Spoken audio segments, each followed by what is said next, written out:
자, 여러분은 예배가 뭐라고 생각하십니까? 여러분이 가지고 있는 예배에 대한 정의는 무엇입니까?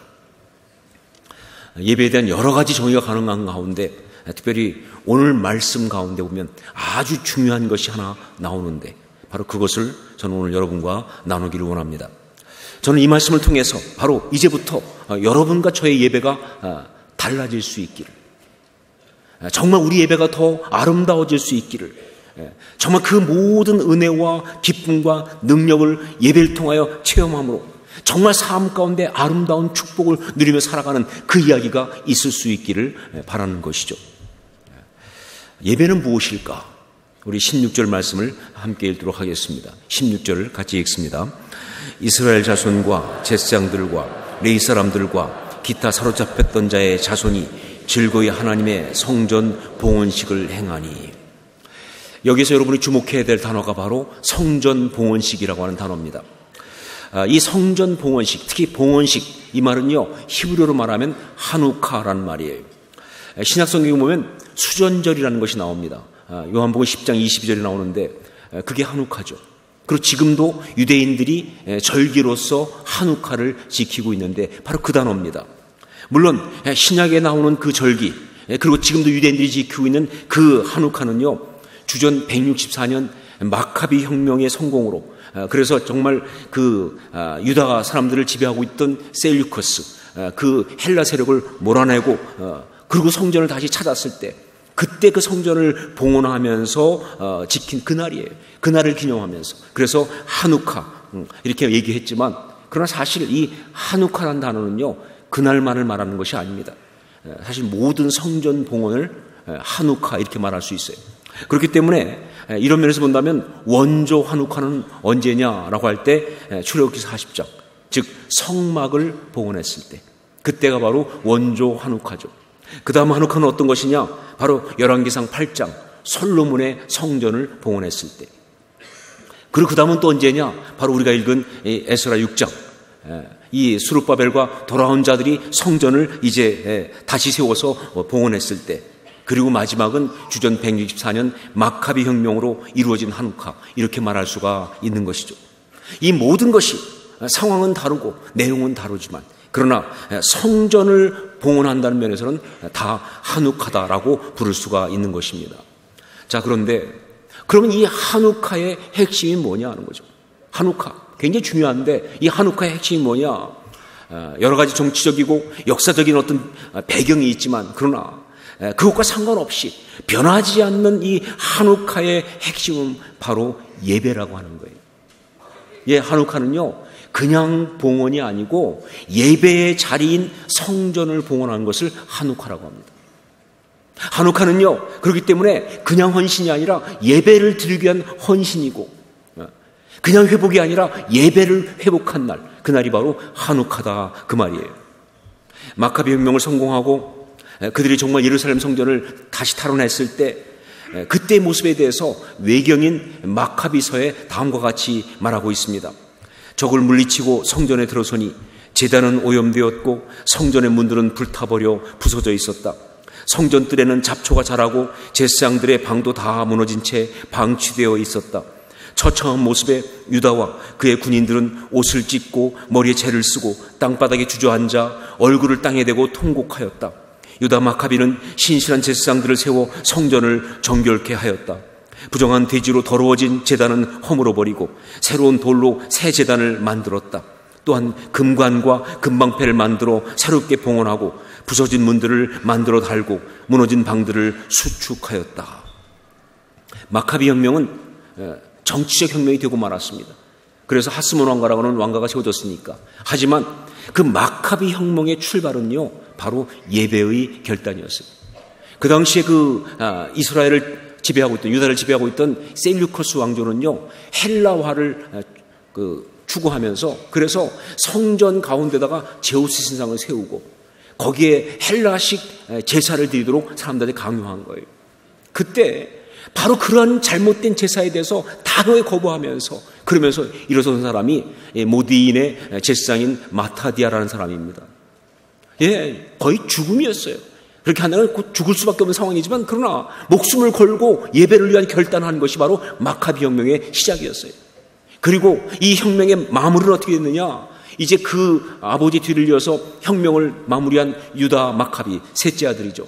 그 유다 마카비가 성전을 갖다가 다시 찾아서 3년 동안이나 드리지 못했던 예배를 다시 드리는 예배의 회복으로 이 혁명이 마무리가 된 거예요. 그게 바로 한우카죠. 그러므로 지금 우리가 함께 읽은 이 에스라 6장에 나오는 이스라엘 자손들과 제사장들과 예사람들, 그리고 정말 포로에서 돌아온 사람들이 성전 봉헌식을 한다는 것은요, 이건 그냥 건물을 올려드리는, 건물을 다 완성했으니까 드린다고 하는 그런 낙성식의 개념이 아니라 바로 그동안 드리지 못했던 예배를 회복한다고 하는 그런 개념이에요. 그리고 이제 계속 이 예배가 여기 있을 것이라고 하는, 있어야 한다고 하는 그 출발에 해당하는 바로 그 의미를 갖고 있는 것이다. 자, 그런데 그때 그렇게 그들이 드렸던 그 예배는 어떤 예배였는가 하는 것이죠. 그 한우카, 그때 드렸던 그 예배는 어떤 예배였는가? 영적 최고의 축제입니다.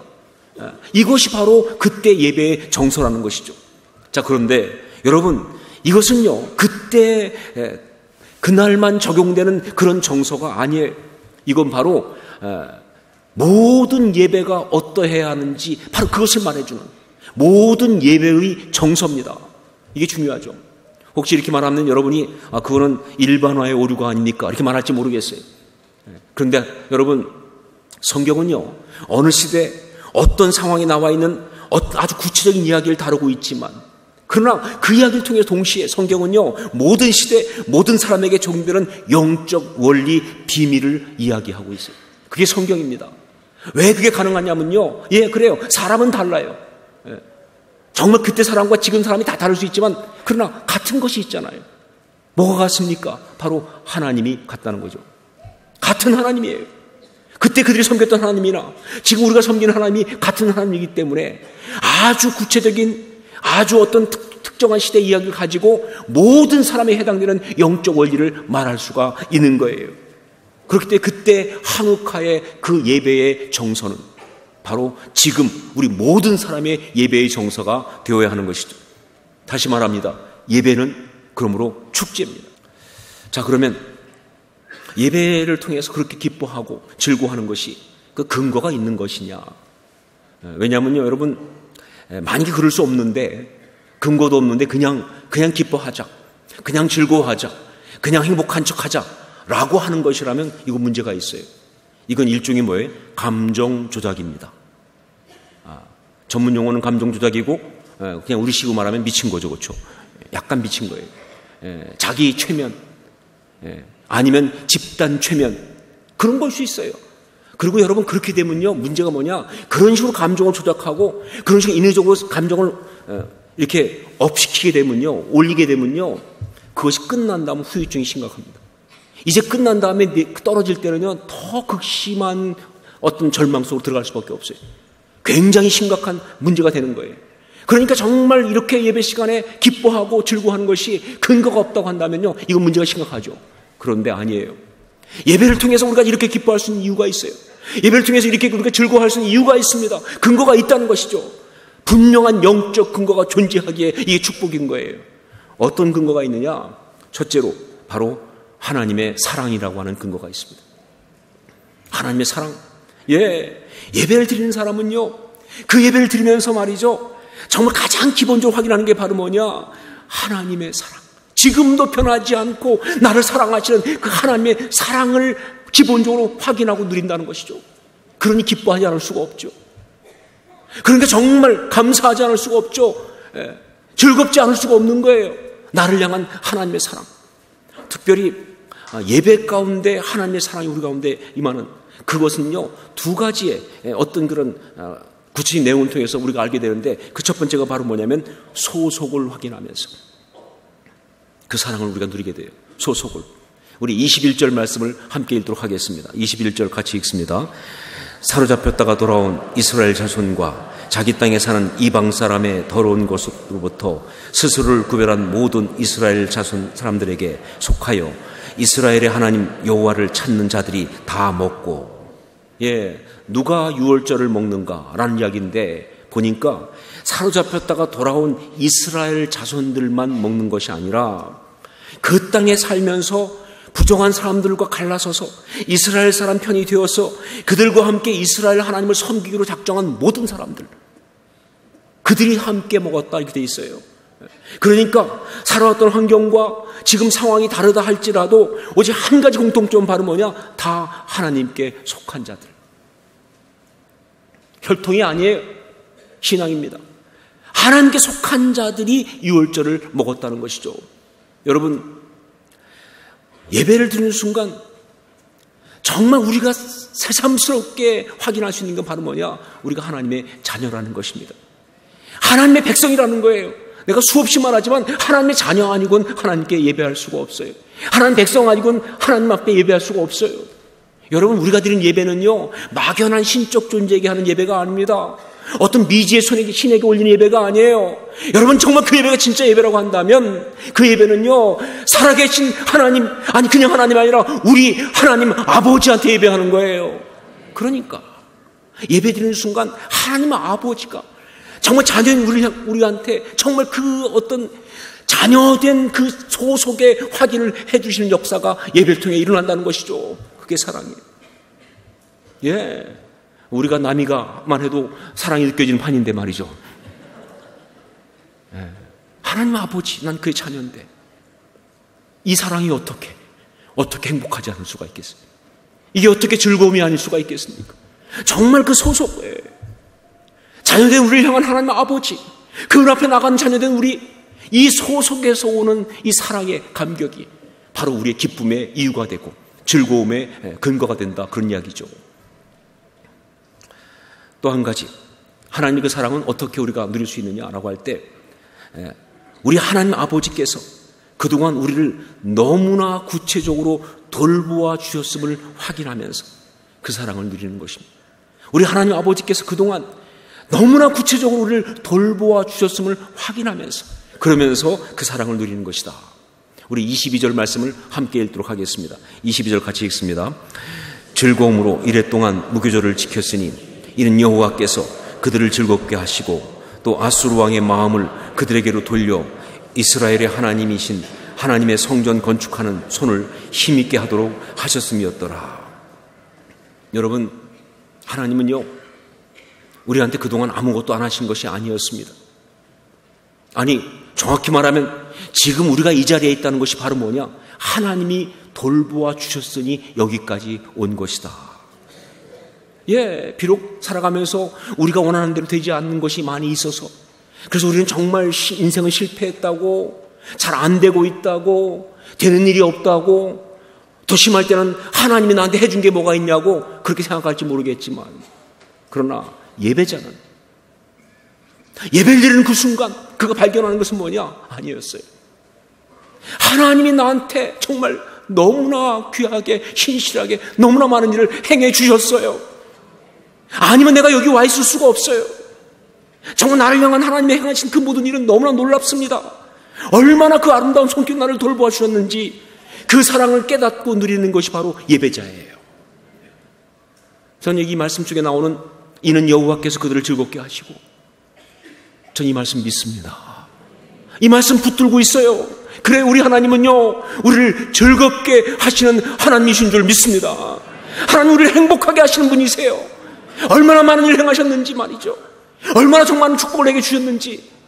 우리는 없는 것만 생각하면서 분하다고 할지 모르겠지만, 아니요, 하나님이 이미 베푸신 은혜는요, 감당할 수 없을 만큼 엄청난 것들이에요.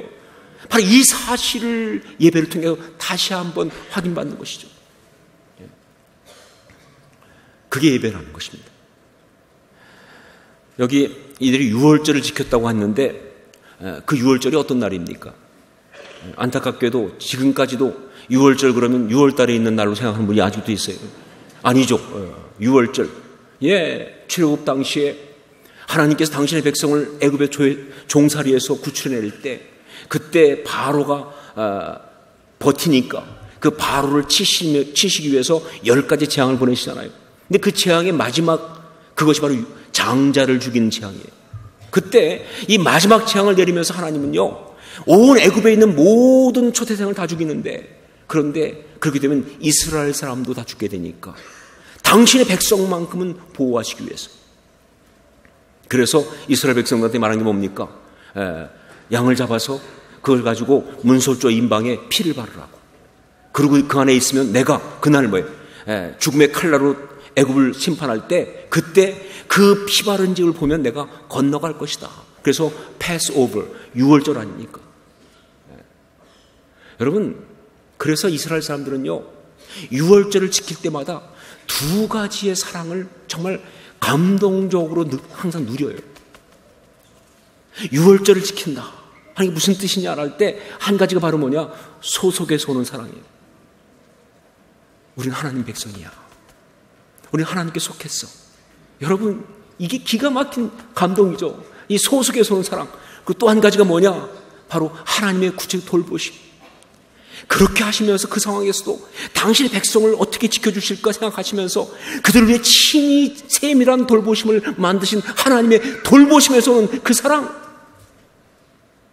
네, 여러분, 바로 그 한우카, 그 다음에 유월절 지키면서 그들이 누렸던 바로 그 사랑의 이야기는요, 우리가 예배 때마다 누려야 할 바로 그 사랑입니다. 여러분, 예배 드릴 때마다 우리는 이 사랑을 발견할 수 있어야 돼요. 늘 말씀드리지만 예배는 아무나 합니까? 하나님 자녀 아니고 못하는 거 아니에요. 소속에서 오는 사랑, 예배 드릴 수 있어서 얼마나 감사한지 말이죠. 그리고 정말 하나님의 그 구체적인, 몰랐는데 정말 생각해 볼수록 기가 막힌 그 사랑, 돌보신 사랑, 이거를 감동적으로 누리는 것이 바로 예배 이야기라는 것이죠. 예배는 그런 것이다.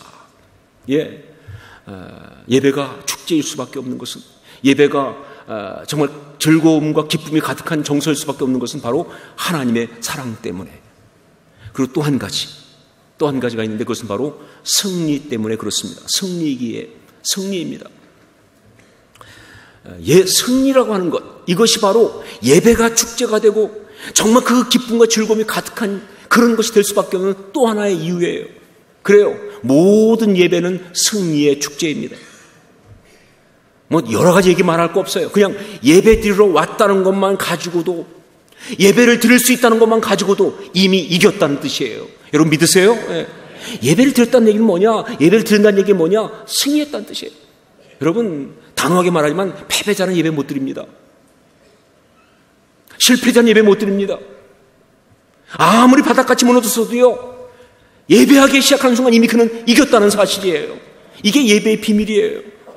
여기 오늘 말씀 보면요, 하나님 백성들이 온갖 역경과 어려움을 무릅쓰고 정말 하나님이 그들에게 주신 사명을 따라서 정말 성전 건축이라고 하는 그 역사를 감당을 하고 나서 이제 마침내 완공하고서 한우카, 성전 봉헌식을 한 이야기.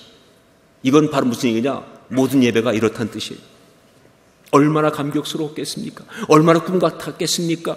정말 그 엄청난 싸움과 고통의 시간들, 정말 그걸 이기고 이 자리까지 왔다는 사실이 얼마나 놀랍겠어요.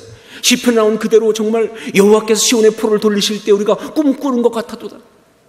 그때 정말 우리 입에는 웃음이 가득하고 정말 그런 그 감격이 있지 않겠냐 그 말이었죠. 근데 그것이 바로 우리의 예배와 같은 정서예요.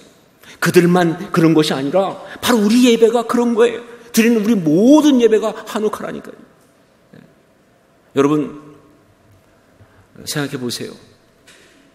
지금 우리 예배가 가능한 것은요, 어떤 모양으로 왔든 간에 지금 여러분이 예배를 드리고 있다는 것은요, 절대적으로 예수 그리스도의 갈보리의 그 십자가의 승리가 없이는 불가능합니다.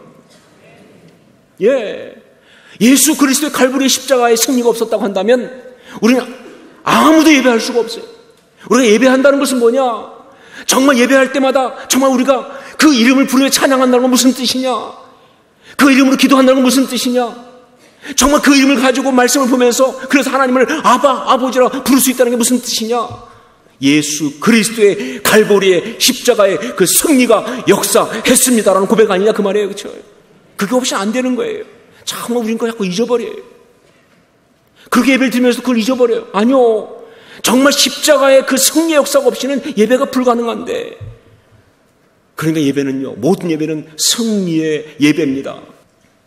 뿐만 아니라 이 예배 자리에서 어떤 일이 벌어지느냐, 이미 이긴 자들의 승리의 축제일 뿐만 아니라 동시에 예배 자리에서는요, 이제 그 하나님 이긴 사람들이 정말 삶 가운데 승리자로 힘있게 살아가게 하기 위해서 하나님이 그 온 사람들한테 어떤 영적 능력과 권위를 충전시켜주는 자리가 바로 예배 자리.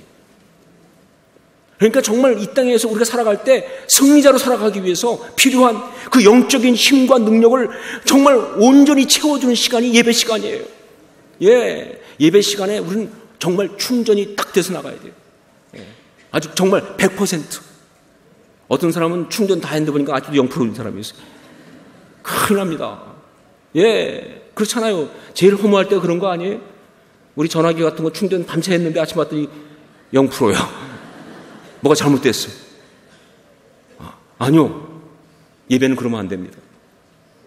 정말 완전히 고갈돼서 완전히 그냥 진짜 다 빠져나가서 거의 기어들었다 할지라도 말이죠. 예배 드리는 동안 막 충전이 돼가지고. 지금 충전이 느껴지세요? 지금 머리 위로 막 이게 들어오는 게 느껴지십니까? 정말 찬양하면서 그러면서 막 충전돼가지고 나갈 때는 100%. 훌리 차지가 돼가지고 그래가지고 힘있게 달려나가는 이야기. 이게 바로 예배 이야기라는 거예요. 저는 그 캐톨릭의 것들 가운데 어떤 것들은 참 좋은 것들이 있는데 우리가 그 캐톨릭이 잘못된 것 때문에 그걸 갖다 이렇게 배제하다 보니까 좋은 것까지 그냥 다 배제해버린 것들이 있어서 때때로 안타까울 때가 있어요. 그 중에 하나가 이 미사라는 것입니다. 미사. 캐톨릭은 예배를 미사라고 그러잖아요. 그런데 이 미사라는 것이 뭐냐? 영어로는 메스라고 하는데 그거는 라틴어 미테레라는 말의 과거 분사에서 나왔습니다.